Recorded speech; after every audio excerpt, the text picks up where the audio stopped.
Regardez ça. Avant, il était gardien de musée. Puis il a fait fortune en vendant des lampes torches. Il est devenu riche. Et il revient là où tout a commencé, pour dire au revoir au passé, proprement. Sauf que le directeur lui balance une bombe. Le musée va être refait à neuf. Toutes les vieilles pièces vont être virées. En rien, je sais, mais le public aime tous ces trucs. Le public, monsieur Dele, aime ce qui est tendance. Vous aussi, d'ailleurs, vous en êtes la preuve. Larry écoute, et il n'a plus de force. Il n'a plus qu'à aller dire adieu à ses vieux potes.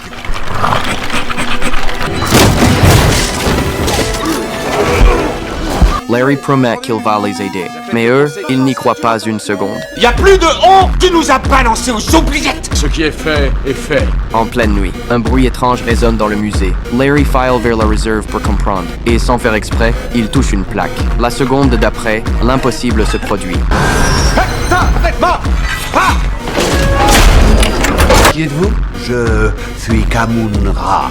Je suis revenu à la vie. Un tyran se réveille. Son objectif est clair. Utiliser cette plaque pour ouvrir la porte des enfers, libérer une armée de morts et conquérir le monde. Khamun-Ra attrape Larry, exige qu'il lui donne la plaque et qu'il déchiffre le code gravé dessus. Sauf que Larry ne comprend rien aux hiéroglyphes. Alors, Khamun-Ra le force. Il prend son petit ami miniature et l'enferme dans un sablier. Mais il est possible que vous ignoriez la combinaison. Alors je vous accorde 1 heure, pas une seconde de plus pour la trouver. Et si vous échouez, je tuerai un à un vos acolytes. Le temps est compté. Larry embarque son assistante et tous les deux cherchent une solution à toute vitesse. En chemin, ils se prennent une attaque de poulpe géant. Larry improvise et ils s'en sortent de justesse.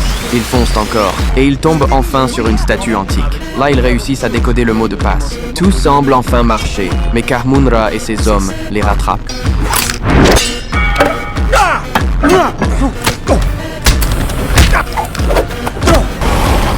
Mais qui es-tu? Je suis le gardien de nuit.